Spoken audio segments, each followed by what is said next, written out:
Hello and welcome to Network East in a week once again dominated by events in Sri Lanka. We'll be bringing you up to date on that later on in the show. But we begin in the heart of Britain's countryside. The largest Hindu temple in England may have to close, not because there aren't enough people who want to worship there, but because there are too many. The local residents in Lechmore Heath, Hertfordshire, claim that the many visitors to the temple, especially at festival times, are a public nuisance, which they say disturbs the peace and quiet of an English village. As a result, the local borough council ruled that the temple could no longer be used for public worship and festivals. But the devotees of the Hare Krishna temple are fighting back. They say the complaints are unfounded, and they're determined to win the battle to keep Bhakti Vedanta Manor open to all. Farah Marsh reports. From events in Britain, we move now to events in the subcontinent, and we turn again to Sri Lanka. On Tuesday, President Junius Jayawardene narrowly escaped assassination in an attack on the Parliament complex near Colombo. One MP was killed, while the Prime Minister, 5 ministers, and 17 other MPs were injured. What's clear is that the threat to President Jayawardene has come not from the Tamils, as many thought it might, but ironically from the Sinhalese. Extremists from the majority Sinhalese community are now emerging as the biggest threat to President Jayawardene's government. They view the recent peace accord between Jayawardene, the Tamils and the Indian government as a betrayal of Sri Lankan sovereignty. To discuss the threat posed by the Sinhalese, I have with me in the studio Professor James Maynor of Sussex University. Professor Maynor, welcome. Dealing with the first question, there's a good deal of confusion as to who was actually responsible for the attack. Who do you think, in your view, was responsible for the attack? At this point, it's very difficult to say. The government is suggesting that it was the JVP, which is a leftist Sinhalese organization with Sinhalese extremist views. There are other indications that it may have been a non-leftist but Sinhalese extremist group. And one small fragment of these groups has claimed responsibility. There are many such fragments. The telephone call may have been phony, and so we really don't know until we get a bit more evidence. It's rather confused. But it's clear that it's some Sinhalese extremist group which is seriously opposed to the accord with India, which has brought peace between Sinhalese and Tamils. Many thought it was the Tamils who might be responsible. Why do you think it's come from this particular quarter? Why from the Sinhalese? Well, the president, in making the accord with Rajiv Gandhi, made many concessions to the Indians and to the Sri Lankan Tamils. And he did so at a time when his army stood at the gates of Jaffna, the main Tamil city, and seemed to be on the verge of a military victory over the Tamils. At that point, he caved in, it appears, to a good deal of Indian pressure and made major concessions which Sinhalese extremists find difficult to accept.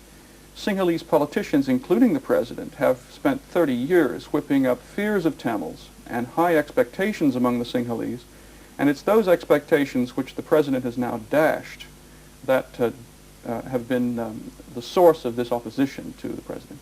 So there's discontent among the Sinhalese community, and there's also discontent among the army. Is that a serious threat?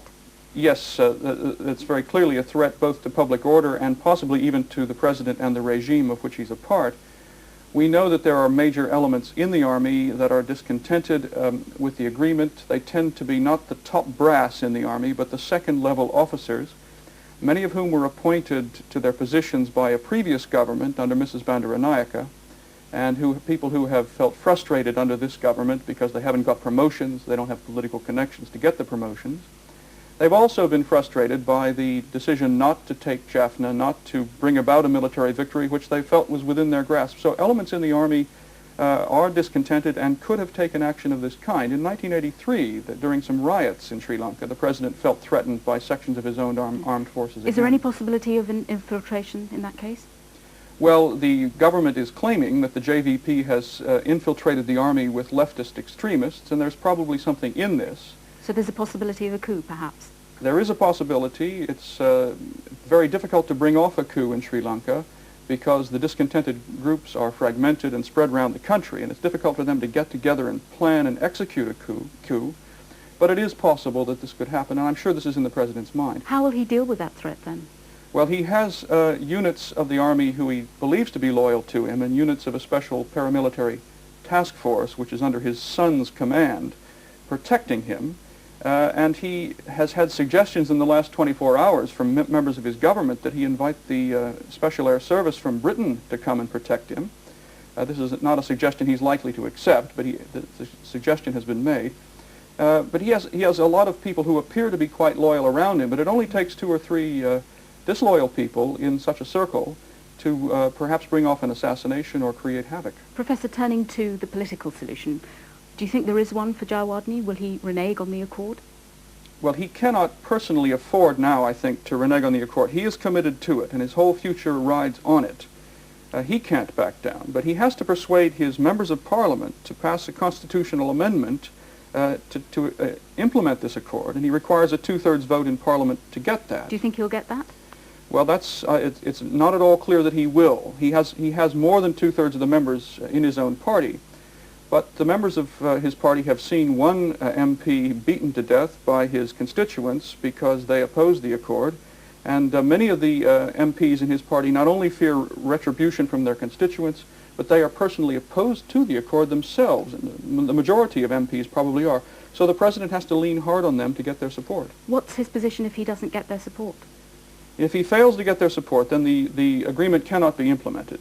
And then I think his position becomes more or less untenable. He'll be a broken man. Can he survive the next 2 years in that case?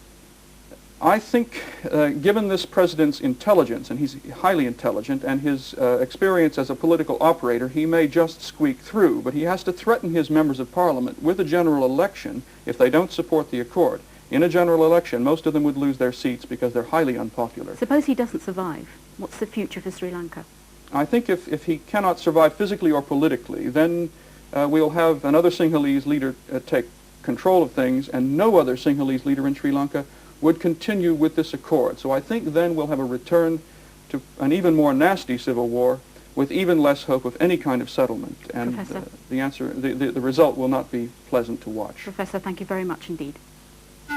Ala Raka is still regarded as the world's greatest tabla player. This week, Network East brings you a unique performance. Not just Ala Raka, but also his sons Zakir and Faisal playing tabla together for the first time on British television. Ala Raka with Zakir and Faisal Hussain. Now let's take a look at what's on next week's show. Why Sikh youths are returning to their roots, Asian yuppies in the city, and our new movie clip. And talking of new movies, here's a clip from this week's number 2, Sindoor with Govinda and Neelam. Have you seen that, Sam? No, but I can guess where it's set. The park. See you next week. Bye.